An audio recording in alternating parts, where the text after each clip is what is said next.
The chamber of the Galactic Council was silent. That alone was wrong. This room had been built to echo with voices from 1,000 species. Arguments were normal. Laughter was common. Arrogance was expected. Silence, however, meant fear or boredom. And this silence was neither. At the center of the chamber stood a single figure. Thin, broken, wrapped in medical restraints and trembling lights. The being was a Krellian observer, a species known for logic and emotional control. They did not shake. They did not panic. Yet this one could barely stand.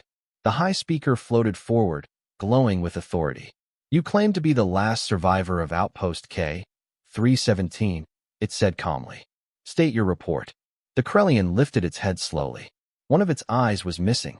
The other was wide, unfocused, staring not at the council, but through them.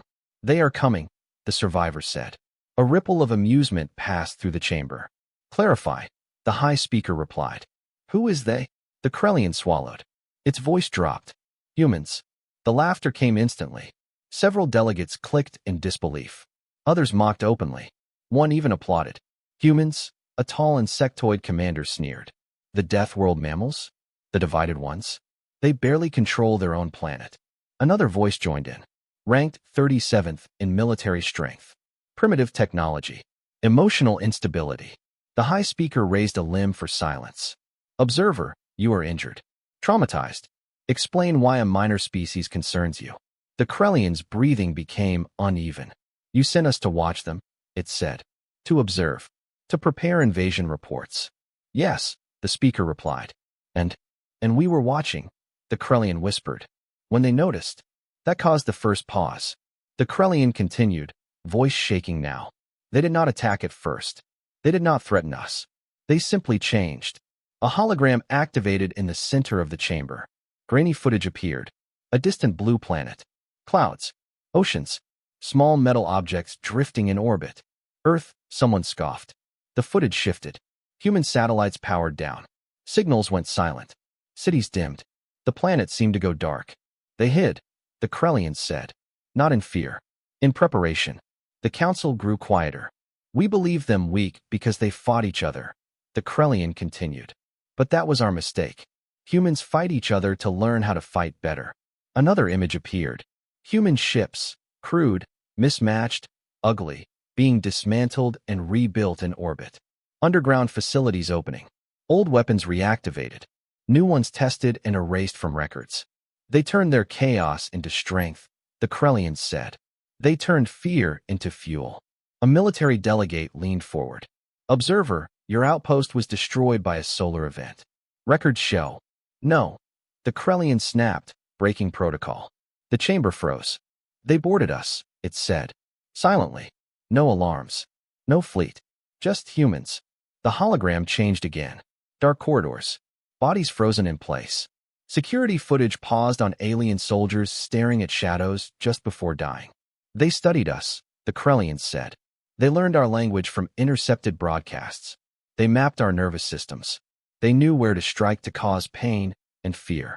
The high speaker's glow dimmed slightly. You are claiming humans attacked first. No, the Krellian replied softly. We were watching them, planning to take their world. They simply realized it first. The laughter was gone now. They sent a message, the Krellian said. After Outpost K-317 went silent. A message we never decoded in time. The hologram displayed a final image. Text. Simple. Humans. You came to Earth first. That was your last mistake. Silence filled the chamber again, heavier now. They did not destroy us with power, the Krellian continued. They destroyed us with patience. A war commander scoffed weakly. If they are so dangerous, why have they not attacked the galaxy? The Krellian looked directly at him. Because they were hoping we would leave them alone. The high speaker straightened. Observer, you are suggesting a species with limited space travel wiped out a fortified outpost without detection. Yes. And that they are capable of galactic war? The Krellian hesitated. No, it said. I am saying they are capable of something worse. The chamber stirred. Humans do not seek domination, the Krellian said. They seek survival. And once threatened, they do not stop.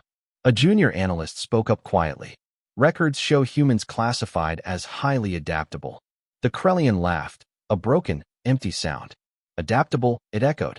They adapt to pain, to lose, to extinction events. Their planet tries to kill them every day. That world forged them. The High Speaker turned to the Council. We cannot base policy on fear. The Krellian's voice dropped to a whisper. Then base it on math. Outpost K. 317 fell in 7 minutes.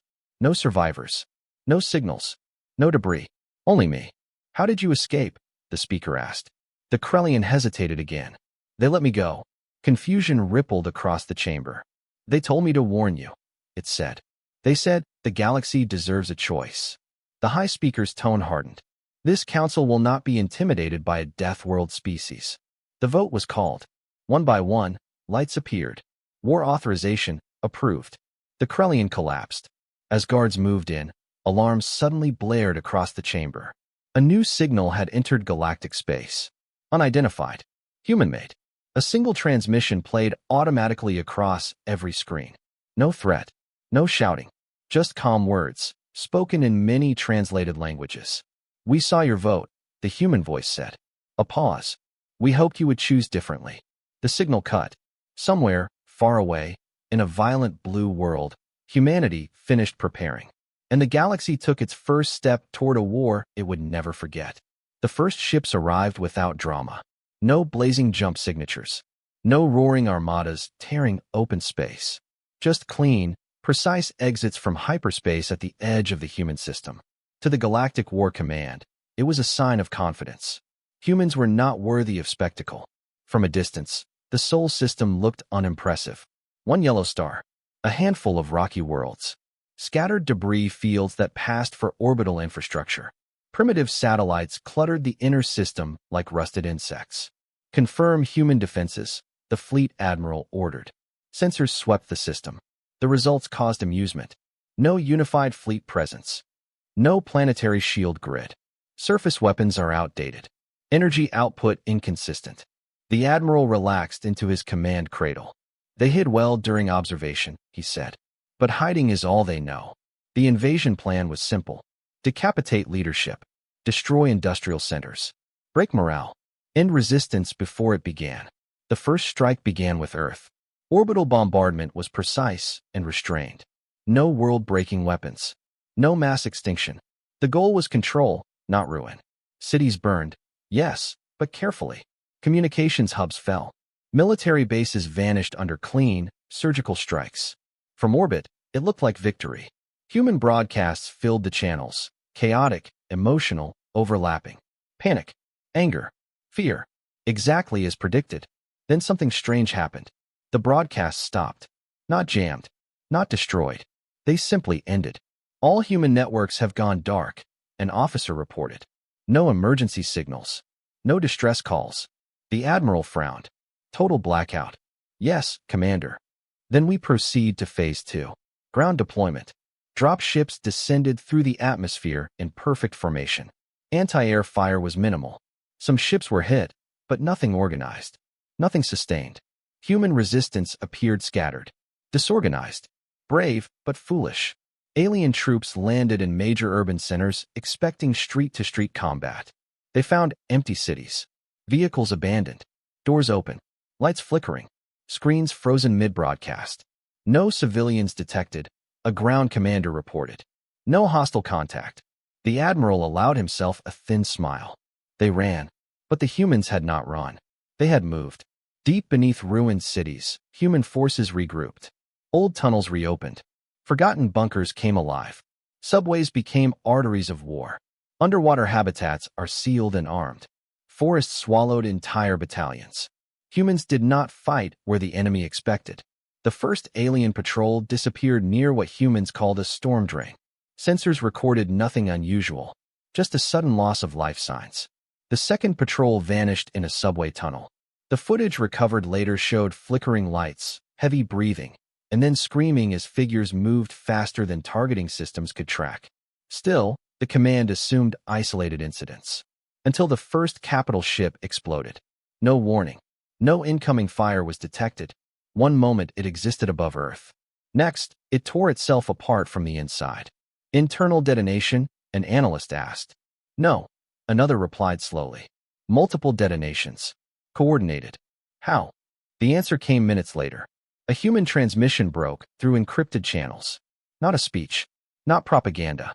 A simple visual feed. A human pilot sat inside a small, damaged craft. Warning lights flashed.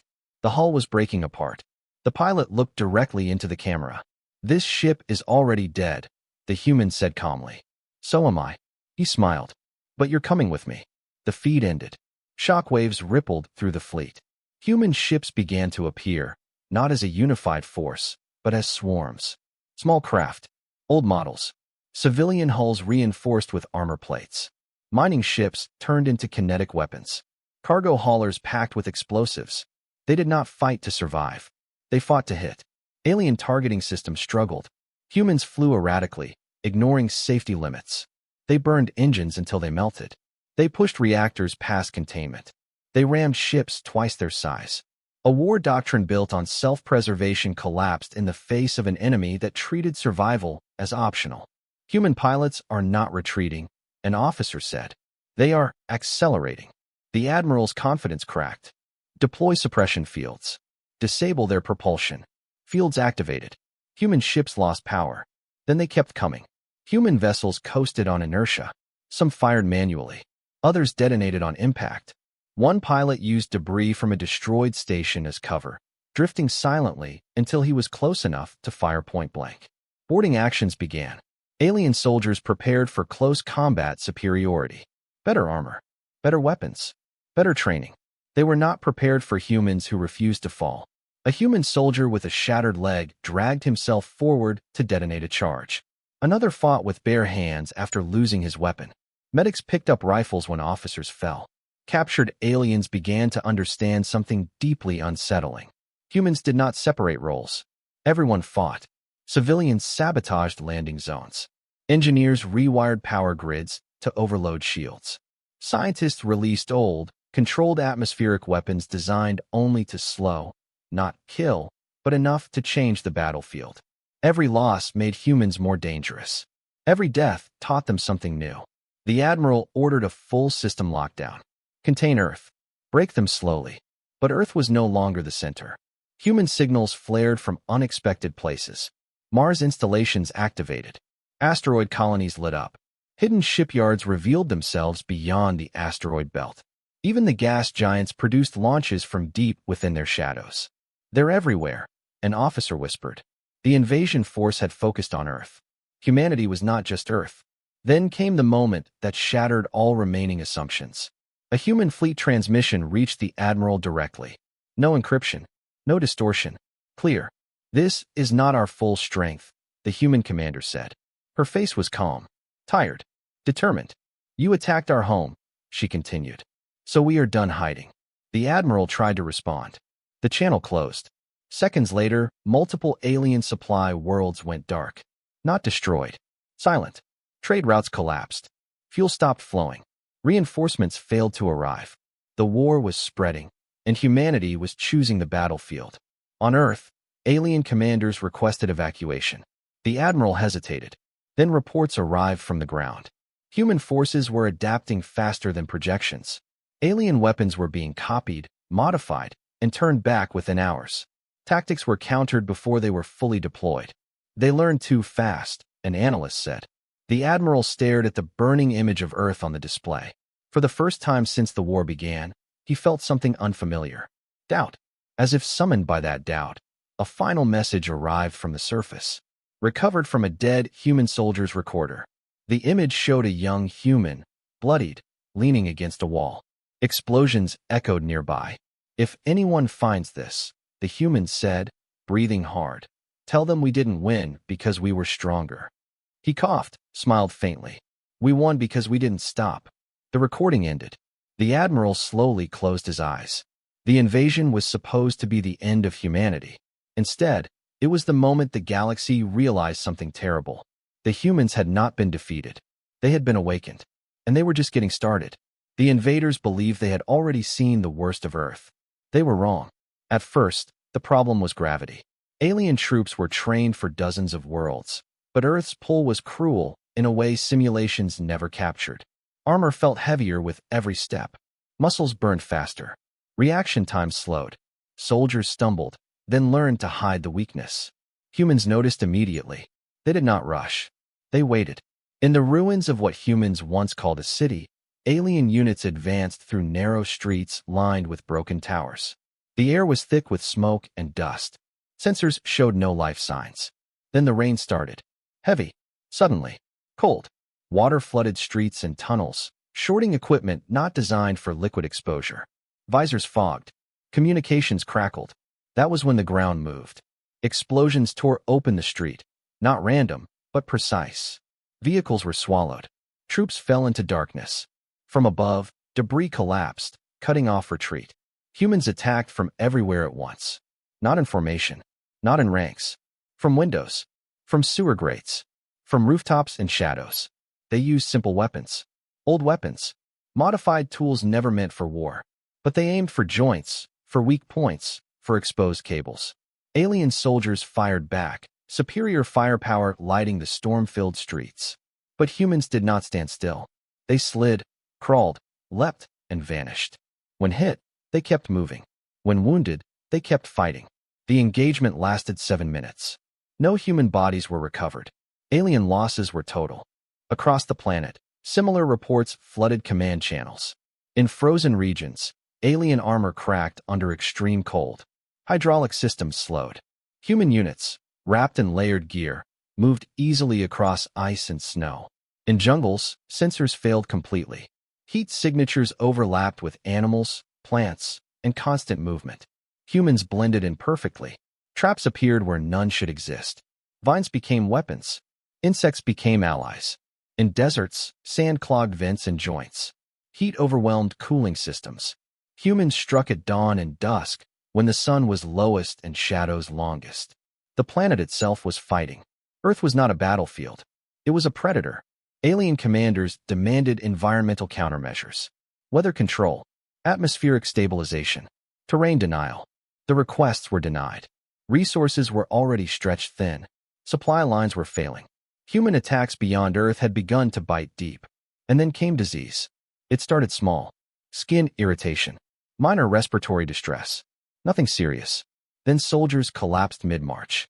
Medical teams worked without pause, scanning, testing, isolating. The results made no sense. The pathogens were primitive, bacterial, easily treated under normal conditions. But Earth was not normal. The microbes adapted, mutated, combined with stress, gravity, and exhaustion. Alien immune systems failed to respond in time. Humans did not deploy bioweapons. They didn't need to. Earth had already built them. Captured human medics were questioned. Why did you not cure this? Interrogators demanded. The human medic looked exhausted. Angry. You came to a world that tries to kill us from the day we're born, she said. We don't cure it. We survived it. Alien morale cracked. Soldiers began to fear the air, the water, the ground beneath their feet. Every shadow felt alive. Command ordered accelerated ground offensives. Overwhelm humans with numbers. Forced decisive engagements. Humans avoided them. Instead, they attacked logistics. Fuel convoys vanished. Food depots burned. Power relays overloaded. Communication towers collapsed after being sabotaged from inside. Every attempt to stabilize control created new weaknesses. Worse still, humans began learning the invaders' systems faster than expected. Captured weapons were dismantled, studied, and reused within days. Alien armor appeared on human fighters, repainted, modified, reinforced. A report reached Fleet Command that froze the room. Human engineers had improved alien rifles. Improved. The rate of fire increased. Energy efficiency optimized. Failure points removed. They shouldn't be able to do that, an officer said quietly. They shouldn't be able to do a lot of things, another replied. The truth became impossible to ignore. Humans were not winning despite Earth. They were winning because of it. The planet had forged them through endless struggle. Earthquakes, storms, fires, predators, scarcity, competition. Every generation has been shaped by disaster. Every culture carried stories of survival. And now, all of it was aimed outward. An alien general attempted a new tactic, terror. Orbital strikes were increased. Civilian zones targeted more heavily. The hope was to break human will. The result was the opposite. Human resistance intensified. Civilians joined openly. Factories turned into armories overnight. Old museums opened vaults of obsolete weapons, then upgraded them. Human media reactivated briefly, not for surrender, but for instruction. How to fight, how to hide, how to survive. Across Earth, people listened. In one ruined hospital, an alien patrol cornered a group of wounded humans. They raised weapons, confident. A human doctor stepped forward. "You don't understand," he said calmly. "This is where we learn not to give up." The building detonated moments later. No alien survivors. Command began using the phrase "Deathworld advantage" in internal briefings. It was meant as analysis. It sounded like a curse. Then came the moment that changed everything. Deep beneath Earth's crust, sensors detected massive energy spikes. Ancient bunkers, older than the invasion, were activating. Not military bases. Archives. Humanity began unlocking things they had sworn never to use. Not weapons of mass destruction. Records. Data. Simulations of past extinction events. Near misses. Global disasters narrowly survived. They fed this data into their war planning systems. They treated the invasion like just another apocalypse. One more problem to endure. An alien command intercepted a human strategy meeting. No shouting. No panic. Just tired voices and grim focus.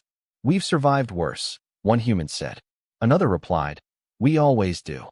On the front lines, alien soldiers began refusing deployment to Earth. Some sabotaged their own equipment. Others surrendered at first contact. They all said the same thing. "The planet hates us." By the end of the third month, Earth was officially labeled uncontainable. The fleet admiral stared at updated projections. Victory, impossible. Stalemate, unlikely. Escalation, inevitable. Human counterattacks were expanding beyond Earth faster now. Not reckless, methodical. They were learning how to fight the galaxy. And Earth was teaching them how to win. As the admiral prepared his report to the Galactic Council, a final update arrived from Surface Command. Human units had begun advancing, not retreating. They were pushing invaders off the planet. Not with a final battle, but with endless pressure. Relentless. Unstoppable. The admiral closed the report slowly. The galaxy had declared war on humanity. But it was Earth. Violent, brutal, alive. That had joined the fight. And it was winning. For the first time since the invasion began, the Galactic War Command stopped asking how to win. They began asking what they were fighting. Earth was no longer the center of the war. It was only the forge. The real change started quietly. Deep space sensors across the outer system began detecting movement where nothing should exist. Not fleets. Not jump signatures. Just mass. Cold, silent mass drifting out of darkness. At first, analysts dismissed it as debris. Then the debris maneuvered. A listening station near the edge of the system recorded a faint transmission, so old and compressed it barely registered as modern code. Human origin. Pre-invasion. Pre-unification. Wake sequence confirmed. Vaults responding. Authorization. Extinction level. The message repeated once, then went silent. Alien commanders had no record of these signals. No intelligence briefings. No projections. Humanity has hidden this well. Too well. The first vault opened near a dead moon orbiting a gas giant. It had been hollowed out centuries ago, its mass disguised, its energy signature masked by natural radiation. When its shell split apart, something impossible emerged. A ship. Not sleek. Not elegant.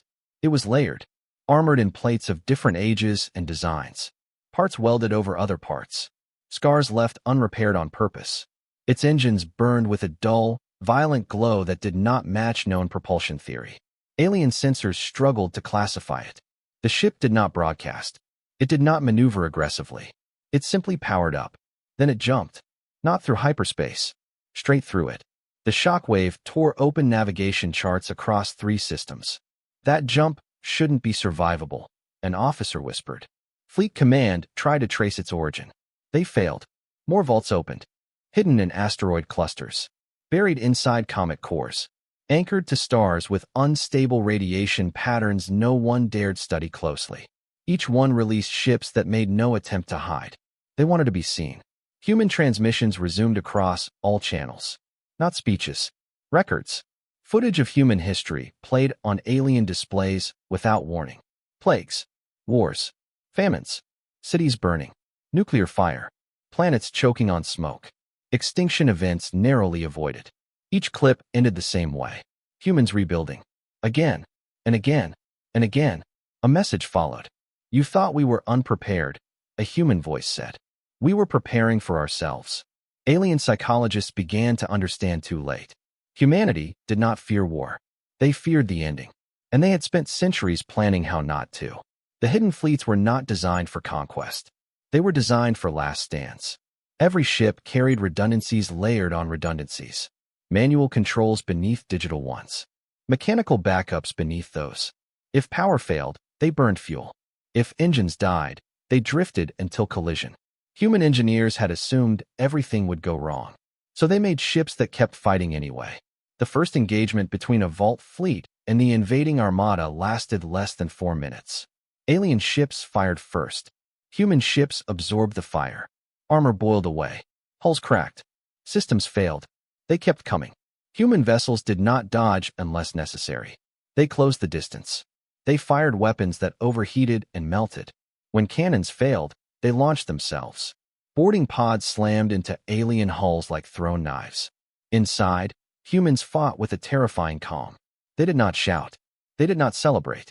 They moved with purpose. Every action fed into the next. Alien troops reported the same thing again and again. Humans fought as if they expected to die, but not to lose. A fleet commander watched in disbelief as one human ship, engines destroyed, rotated slowly in space. It should have been finished. Instead, its crew vented the atmosphere from one side, using explosive decompression to alter trajectory. They turned the ship into a weapon. Impact destroyed 3 cruisers. Human casualties, total. Human result, acceptable. The concept broke alien command logic. No retreat. No surrender. No preservation instinct overriding mission success. Humanity had weaponized sacrifice. Not recklessly, deliberately. As the vault fleets pushed outward, something even stranger became clear. They were not unified under one command. Each fleet operated independently, yet cooperated flawlessly. No delays. No conflicting orders. They shared intent, not control. Human AI systems were not centralized. They were trained to argue, compete, and fail independently, just like humans. When one was compromised, others adapted instantly. Alien cyber warfare units attempted intrusion. They succeeded. For 12 seconds. Then the human systems learned their methods and reversed the attack. The alien network collapsed under its own logic. Humanity had built thinking machines that expected betrayal, corruption, and chaos. They had trained them on human history. No galactic AI had ever been exposed to that much failure. It broke them. As outer systems fell, the Galactic Council demanded explanations. How did we miss this? One delegate demanded. The answer came from an old intelligence report buried under centuries of data. Humanity had been flagged long ago as a low-priority anomaly. Too divided. Too violent. Too busy fighting itself. No one had looked closer. Because no one had considered the possibility that all that violence was practice. On Earth, the fighting never stopped. But it changed. Human forces no longer just resisted. They advanced. Invader strongholds were surrounded, cut off, then dismantled piece by piece. Humans learned enemy supply schedules, communication delays, and command structures. They struck officers first, then engineers, then morale. Alien soldiers began receiving messages on personal devices. Human messages, not threats. Facts. You are 14 light minutes from support. Your oxygen reserves will fail in 22 hours. We are already inside your perimeter. Many surrendered. Those who didn't vanished. A senior alien commander was captured during a failed counteroffensive. When questioned, he asked a single question in return. Why didn't you show this before? He demanded. Why hide your strength? The human interrogator considered this. Because showing it would have changed us, she said. She leaned closer. And we were hoping the galaxy would never make us use it. Across the stars, human fleets continued to emerge. Not infinite, but enough. Enough to make one truth unavoidable. Humanity had never planned to rule the galaxy. They had planned to survive it. And survival, when perfected, looked terrifyingly like domination. The Galactic War Command issued a final escalation order. Total war authorization. Planet-cracking weapons were prepared. Entire regions marked for cleansing. If humans would not stop, they would be erased. The order was transmitted. It reached Earth. Human leadership listened in silence. No shouting. No panic. Only resolve. A human general spoke quietly. They've reached that point. Another nodded. Then so have we. Deep beneath Earth, beneath vaults even older than the others, systems began to stir. Not fleets. Not weapons. Protocols. Humanity unlocked its final category. Things not meant to win wars. Things meant to end them. As alien superweapons powered up across the galaxy, a single human message was broadcast on every frequency, every channel, every language. We tried to stay small, the message said. We tried to be ignored. A pause. You chose otherwise. The signal cut, and somewhere in the dark, something ancient, human-made, and long restrained. It opened its eyes. No one in the Galactic War Command slept after the final human broadcast, not because of fear alone, but because something had changed in the structure of the war itself. For months, the conflict had followed patterns, brutal, unpredictable patterns, but patterns nonetheless. Humans adapted. The invaders countered. Humanity adapted again. Losses mounted on both sides. Now, the patterns are gone. Human signals did not increase. They disappeared. Across contested systems, communication arrays went silent without damage. Fleets reported no enemy contacts, yet ships vanished one by one. Sensors detected movement that could not be tracked, signatures that appeared, flickered, and vanished between scans. Not cloaking. Something worse. The first confirmed encounter came from a remote logistics hub orbiting a dead star. The station's crew reported no alarms. No breaches. No battle. They simply stopped responding. When a recovery team arrived, they found the station intact. Power running. Life support is stable. Every crew member was dead. No wounds. No burns. No toxins. Their faces were frozen in expressions of shock and terror. Medical scans revealed catastrophic neural overload, as if their minds had been pushed beyond safe limits in a single instant. No known weapon could do that. Then a message appeared on the station's internal network. A human symbol. Old. Primitive. A skull. Below it, simple text. This is a mercy. Panic spread through command. What did they deploy? A counselor demanded. The answer came slowly, pieced together from fragments, survivor accounts, and stolen human archives. Humanity had not unleashed monsters. They had unleashed themselves. Not soldiers. Not fleets. But individuals and units that no longer followed conventional definitions of warfare. The humans called them many things across history. Black units. Fail-safe teams. Last men. End-of-the-world specialists. They were never meant to be used against outsiders. They were designed for human extinction scenarios. For plagues. For rogue artificial intelligence. For civilizational collapse. For moments when survival mattered more than morality. Humanity had activated protocols that removed limits. Biological. Psychological. Ethical. The first ground footage confirmed it. An alien assault force advanced through a ruined human city at night. Thermal sensors showed no movement.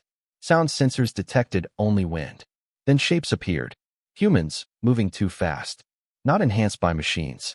Enhanced by refusal. Pain responses suppressed. Sleep cycles are bypassed. Adrenal systems locked in permanent overdrive. They did not retreat. They did not take cover. They walked into fire and kept moving. Alien weapons burned holes through flesh. The humans did not slow. When limbs failed, they used others. When bodies failed, they detonated. No fear. No hesitation. Just purpose. Survivors reported the same thing. Their eyes, one soldier whispered during debrief. They weren't angry. They weren't insane. He swallowed. They were calm. Psychological warfare escalated alongside the physical. Human operatives began targeting command staff, not with assassination, but exposure. Private communications were intercepted and replayed publicly. Lies revealed. Casualty numbers exposed. Orders shown without context, stripped of justification. Human messages followed. You sent them to die. We counted. They trusted you. Morale collapsed in entire fleets without a single shot fired. In one system, a planetary governor surrendered after receiving a list of names, his children included, marked protected. Humans had evacuated them weeks earlier. Why? He demanded in his surrender message. The human reply was short. So you would live knowing we could have done worse. The galaxy began calling them the horrors. not because of what they looked like, but because of what they chose not to do. Humanity demonstrated restraint with terrifying precision. They did not glass worlds. They dismantled them. They did not erase species. They broke their will to fight. A major alien war world fell without orbital bombardment. Human operatives sabotaged climate stabilizers, then repaired them, just enough to keep the population alive but desperate. They targeted factories, not cities. Power grids, not hospitals. The message was clear. We decide how much you suffer. The Galactic War Command authorized full use of planet crackers. The first one fired at a human colony near the edge of known space. The weapon functioned perfectly. The planet broke apart. The celebration lasted 12 minutes. Then the human response arrived. Not fleets. Coordinates. Dozens of them. Alien astronomers realized too late what they meant. Humanity released data on unstable stars, volatile gas giants, and tectonically fragile worlds, locations cataloged by humans over decades of quiet exploration. They did not destroy them. They destabilized them. Trade hubs collapsed into gas storms. Shipyards fell into stars. Fortress worlds cracked themselves apart under altered gravitational stresses. Humanity was not stronger. They were smarter. And now, they were angry. A captured human operative was finally interrogated successfully. Sedated. Restrained. Surrounded by psychic dampeners. Why do this? The interrogator asked. Why become monsters? The human laughed weakly. We didn't become anything, he said. You just forced us to stop pretending. He coughed, blood pooling at his lips. You see horrors, he continued. We see insurance. The interrogator leaned closer. Insurance against what? The human smile faded. Against extinction. The realization hit the council like a physical blow. This was not revenge. This was not conquest. This was a species ensuring that no one would ever threaten them again. Ever. The war shifted again. Alien allies began defecting. Not to humanity, but away from the conflict entirely. Neutral worlds closed borders. Some openly sided with humans, not out of loyalty, but fear of being next. Human fleets allowed them to leave. Always allowed them to leave. That was the worst part. Humanity was not trying to trap the galaxy. They were showing it to the door. On Earth, human leadership watched casualty reports with hollow eyes. Millions dead. More to come. A young officer finally asked the question none of them wanted to answer. Can we stop this? The room was silent. An older commander spoke at last. Yes, she said. How? The officer asked. She looked at the screen showing burning stars and silent fleets. When they stopped threatening us. The next human broadcast was brief. No emotion. No anger. This is what total war looks like, the message said. You wanted to see what was hiding on Deathworld. A pause. This is it. Across the galaxy, commanders stared at their screens, finally understanding the truth too late. Humanity was not unleashing horrors because it wanted to. It was unleashing horrors because it knew exactly how bad things could get. And it refused to ever let the galaxy find out what came after them. The galaxy did not end in fire.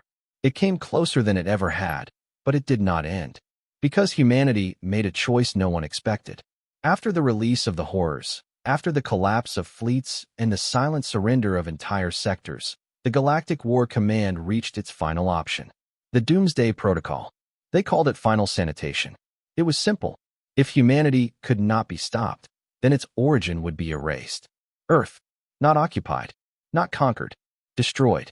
A chain of superweapons was prepared across multiple systems. Planet crackers, stellar destabilizers, gravity shear devices designed to tear a world apart molecule by molecule. The galaxy would lose a world, but it would survive. The order was drafted, then hesitated over. Some commanders argued it was too late. Others said it was the only remaining path. A few simply stared at casualty projections and said nothing. At last, the High Speaker of the Council authorized the strike. The countdown began. Across Earth, sensors detected the energy buildup almost immediately. Human scientists confirmed it within seconds. This is it, one whispered. The information spread, not through panic, but through quiet certainty. Human leaders gathered, not in one place, but across many. Some in bunkers, some on ships, some are still fighting on the front lines. A global channel opened. Not public. Internal. No speeches. No dramatic orders. Just facts. The weapons will fire in 17 hours. Evacuation capacity, insufficient. Casualty projection, near total. Silence followed. Then a civilian representative spoke. So we die. A general answered calmly. Yes. Another voice joined in. A scientist. But we don't lose. That changed the tone. Humanity had been planning for extinction scenarios for centuries. Not abstract ones. Not theoretical. Detailed. Painfully detailed. They had plans for asteroid impacts, gamma-ray bursts, runaway climate collapse, nuclear winter, artificial intelligence rebellion. They had never expected to use one against an enemy. But the plans existed, buried deep. The legacy protocols. Human leadership unlocked them. Not all of them. Just one. Protocol, Emberfall. It was not a weapon. It was a decision. The galaxy expected humans to fight the doomsday strike, to intercept it, to sabotage it, to fail heroically. Humanity did none of those things. Instead, they began evacuating. Not themselves. Others. Human fleets pulled back from contested systems, not to retreat, but to escort. Civilian transports from dozens of species were guided through human-controlled corridors. Human ships shielded them. Human crews died buying time. Confusion erupted across enemy command. They're running, one commander said. No, another replied slowly. They're saving us. On Earth, cities prepared for the end. But not with riots. With order. Children were sent to shelters designed not to survive, but to record. Archives sealed themselves. Libraries activated automated systems. Art, music, language, everything humanity was encoded and transmitted outward in tight beams aimed at the stars. Seeds were launched. DNA vaults fired into deep space. Humanity was not trying to live. It was trying to be remembered. On the front lines, human soldiers received a final update. Mission status, terminal. Many wept. None fled. They launched one final offensive, not toward safety, but toward the superweapon network. Not to stop it, to delay it. Thousands of ships burned themselves out ramming stabilizers, overloading relays, forcing enemy commanders to divert power and attention. Minutes mattered now. Every minute saved another convoy. Every minute meant another species escaped the coming fire. Alien commanders watched the data in disbelief. They're sacrificing themselves for us, one whispered. The high speaker demanded answers. Why are they not defending their world? The answer came from a captured transmission. A human commander, her face scarred and exhausted, speaking to her fleet. We were born on a death world, she said. We've always known this might happen. She looked into the camera. If we die proving the galaxy doesn't have to, then that's enough. The transmission spread like a shockwave. Across the galaxy, resistance faltered. Entire fleets powered down weapons. Some refused to fire. Others turned away from the superweapon network entirely. But the system was already active. The countdown continued. 6 hours. 5. 4. Earth grew quiet. Storms passed over cities that would soon be dust. Oceans rolled beneath skies that would soon burn. In one underground shelter, a group of children asked a simple question. Did we win? A teacher thought for a long time before answering. Yes, she said softly. We just won't be here to see it. Then, something changed. At a superweapon hub near a binary star system, a human ship arrived alone. Small, damaged, running on emergency power. It did not fire. It opened a channel. The pilot's voice was calm. This is a human civilian vessel, he said. I request permission to speak to command. Against all logic, they allowed it. The pilot continued. You believe Earth must die to end this war, he said. You are wrong. He transmitted data, not threats. Evidence. Projections showing the collapse of galactic trade. Ecological destabilization from superweapon use. Chain reactions that would kill billions across unrelated worlds. This doesn't end with us, the pilot said. It never does. Silence followed. Then the pilot added one final line. And if Earth dies today, the horrors don't stop. That landed harder than any weapon. Because it was true. Humanity had already let go. They had already crossed the line. The superweapon commanders hesitated. The countdown reached 1 hour. Then 30 minutes. Then, one system powered down. Then another. A third. Orders conflicted. Counter-orders followed. The Galactic War Command fractured in real time. The high speaker screamed for compliance. No one listened. With 5 minutes remaining, only one superweapon remained active. It was enough. Human fleets converged, not to attack it, but to block evacuation routes, to keep its operators trapped with their decision. In 2 minutes, a message reached Earth. Unknown origin. Stand by. At 30 seconds, the final superweapon shut down. The countdown reached 0. Nothing happened. Earth remained. For a long moment, the galaxy simply breathed. Then the human message went out. Everywhere. We chose not to burn the galaxy to save ourselves, it said. We chose not to win at the cost of everything. A pause. Remember that. The war did not end that day, but something else did. The belief that humanity was just another species. They had been willing to die, not for conquest, not for dominance, but to make sure that when the galaxy looked back on the brink of annihilation, it would remember who stepped away first. The galaxy did not cheer when the superweapons powered down. There were no celebrations, no victory songs, no declarations of triumph. There was only silence, a deep, spreading silence that followed the realization of how close everything had come to ending. For several standard cycles, no one spoke publicly. Governments froze. Fleets held positions. Trade lanes stayed empty. Entire civilizations waited, afraid that any sudden movement might restart the nightmare. Humanity did not press its advantage. That was the second shock. After proving they could break fleets, cripple economies, and terrify entire sectors, the humans stopped advancing. Their ships did not pursue retreating enemies. Their horrors faded back into shadow. Human signals grew fewer, not louder.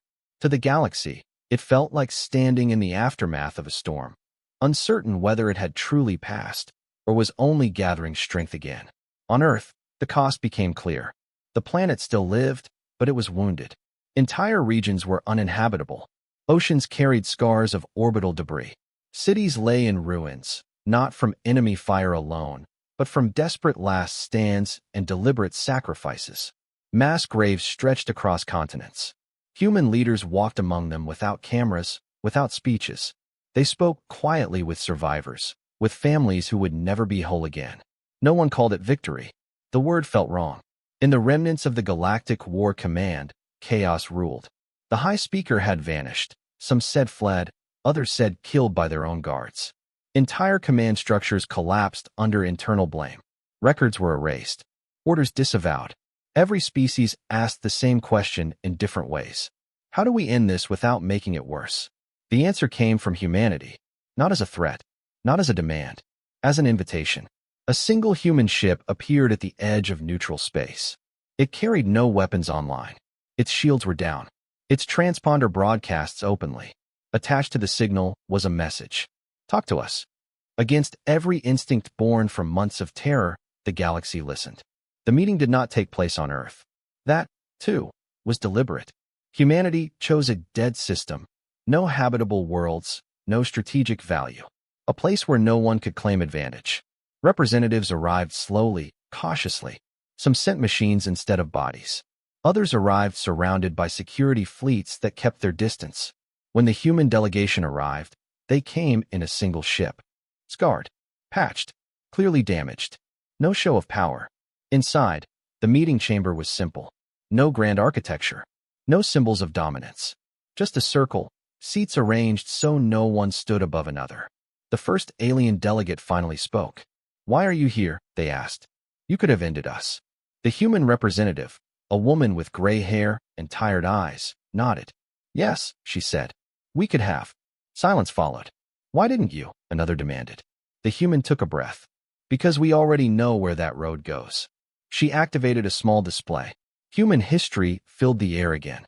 Not the dramatic highlights this time, but the aftermaths. Empty cities. Ruined ecosystems. Generations living with consequences they did not choose. "We have ended ourselves before," she said quietly. "In every way except total extinction." She looked around the circle. "We didn't survive by becoming gods. We survived by stopping." The delegates shifted uneasily. One finally asked the question no one else wanted to voice. "What do you want?" The human answered without hesitation. "An end," she said. "A real one." She outlined humanity's terms. No occupation. No forced tribute. No human empire. Instead, a binding galactic law banning extinction-level weapons. Open monitoring of superweapon research. Immediate dismantling of final sanitation systems. And recognition of one simple truth. Earth is never to be invaded again. The room erupted. Outrage. Fear. Protest. You ask us to disarm while you remain capable of this, one delegate shouted. The human nodded. Yes. How can we trust that you won't use it again? The human's gaze hardened. You already know the answer, she said. Because we didn't use it when it would have saved us. That silenced the room. Negotiations lasted cycles. They were brutal, emotional, filled with accusations and grief. Humans did not deny their actions. They contextualized them. Every time a delegate demanded punishment, a human presented casualty lists from both sides. Every time someone accused them of terror, humans showed evacuation records. Lives saved. Species preserved. You call us monsters, one human negotiator said during a heated exchange. But you only met us when we were cornered. In the end, the galaxy agreed. Not because humanity was feared, though it was, but because no one wanted to see what would happen if they refused. The war officially ended without ceremony. No surrender documents. No victory parades. Just a single line entered into galactic record. The human conflict, concluded by mutual survival accord. Afterward, humanity withdrew. Their fleets returned home. Their outer systems grew quiet. Trade resumed slowly, carefully. Human horrors were sealed away again, some voluntarily, some never to return. Many of those who had been unleashed did not survive the return to peace. They had burned too hot. Humanity mourned them without mythologizing. No statues, no legends, just names. Across the galaxy, the consequences unfolded. Former aggressor worlds rebuilt under supervision. Not human supervision, but galactic. Humans refused to oversee reconstruction. We won't be your jailers, they said, or your saviors. Instead, they became something stranger. A standard. Military doctrines across dozens of species were rewritten, not to imitate humans, but to avoid becoming like them. Psychological training now included a single case study. What happens when you push a Deathworld species past survival? Children across alien worlds learned the same lesson. Humans were not unbeatable. They were unstoppable, only when they believed they had no other choice. Years later, a memorial was built in the dead system where the talks had taken place. Not to honor victory, to honor restraint. At its center was a simple inscription, translated into every known language. Here, the galaxy almost ended. Here, humanity chose not to finish it. On Earth, life went on. Slowly, messily. Forests reclaimed ruins. Cities rose again, different but alive. Children were born who never heard orbital bombardment, who learned the war as history instead of memory. Sometimes, when human ships passed through neutral space, others gave them a wide berth. Not in fear, in respect, because everyone remembered. Humanity had won the war. But what truly changed the galaxy was not their strength. It was the moment they proved they could stop using it. Years passed. Not the gentle kind of years filled with easy forgetting, but the heavy kind, measured by reconstruction schedules, population returns, and memorial dates etched into stone and orbiting archives. The galaxy moved again, cautiously at first, like a creature testing a healed limb. Humanity stayed quiet. That unsettled everyone more than the war ever had. Human space lanes reopened, but traffic was controlled and sparse. Their fleets no longer patrolled foreign systems. Their warships were seen less and less, replaced by cargo vessels, survey craft, and medical ships that never asked for payment beyond cooperation. The horrors were never seen again. Officially, they were decommissioned, reintegrated, retired. Unofficially, no one truly believed they were gone. Across the galaxy, the phrase Deathworld changed meaning. It used to describe a place too violent, too unstable, too dangerous to matter. Now it meant something else. A world that forges survivors. Galactic academies rewrote textbooks. Humanity was no longer listed under emerging species or volatile civilizations. They were categorized under a new designation, one created quietly after long debate. Strategic absolute. Not because humans ruled anything, but because every major decision now considered one question. How would humans react if this went wrong? On a trade world near the core, a regional governor canceled a covert weapons program after a single advisor spoke 4 words. What if they notice? On a frontier planet, pirates surrendered without a fight when a human medical frigate arrived to evacuate plague victims. They don't send soldiers first, one pirate muttered while laying down arms. That's how you know you're already losing. Humanity never commented on these stories. They didn't need to. The war became legend faster than anyone expected. Not a heroic legend. Cautionary legend. Children across dozens of species learned simplified versions in school. The details changed, but the core lesson remained. Humans were ignored. Humans were underestimated. Humans were pushed. And the galaxy almost paid for it with everything. On Earth, the scars never fully faded. Some continents were still off-limits, left as they were, silent, broken reminders.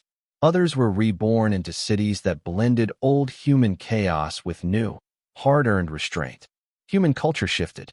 There were fewer flags, fewer speeches about dominance or destiny, more emphasis on systems, redundancy, preparation. The war had proven something uncomfortable, that humanity's greatest strength was not its weapons. It was its willingness to endure. And that scared them. Human philosophers argued openly about the future. Had they saved the galaxy, or had they taught it fear? Had restraint been enough, or merely delayed the next disaster? No one agreed. But everyone remembered the moment of choice. The moment when humanity had been ready to die so others could live. That became the line history refused to cross. Years later, a small human exploration ship entered an uncharted region beyond known space. The mission was routine, mapping stellar drift, cataloging potential hazards, watching for threats that might someday wander too close to inhabited systems. The crew was young, born after the war. To them, the stories felt distant, unreal, like myths told by tired elders. Until they found something. A derelict structure, ancient and massive, drifting between stars. Not alien. Not human. Older than any known civilization. Scans suggested a weapon. Not aimed at anyone. Just waiting. The human captain stared at the data in silence. Then she sent a single message back toward the core. Possible extinction-level artifact discovered. It read. Request guidance. The reply came faster than expected. Not from a military command. From a civilian council. From scientists, ethicists, engineers, and historians. The instructions were simple. Observe. Contain if possible. Do not activate. Do not escalate. The captain nodded and issued orders. Around her, the crew worked with quiet focus. This was humanity now. Not fearless. Not innocent. But be careful. Somewhere far away, in a rebuilt council chamber, alien representatives monitored the situation with unease. One turned to another and asked, "If that thing threatens us, will they stop it?" The answer came without hesitation. Yes. And if stopping it costs them? A pause. Then they will pay the price. That was the truth everyone had learned. Humanity would not rush to power. But if the galaxy stood on the edge again, if extinction loomed, humans would step forward. Not as conquerors, not as saviors, but as the ones who had already survived the worst and refused to let it happen again. A final galactic record was added decades after the war, authored collectively, without attribution. It was not a warning. It was not praise. It was a statement of fact. Humanity is not the strongest species we know. They are not the most advanced. They are not the most united. But if the galaxy faces annihilation, if every rule breaks, every system fails, and survival itself is on the line, they are the ones who will still be standing. And they will decide what happens next. On Earth, beneath open skies that had once burned, a child looked up at the stars and asked an old question. Are there monsters out there? A parent thought for a moment before answering. Yes, they said gently. There are. The child frowned. Are they coming here? The parents smiled sadly. No, they said. They already know better. Because somewhere, written into the memory of the galaxy itself, was a lesson learned the hard way. If you choose war with humans, you do not just face a species. You face everything a Deathworld has been preparing for.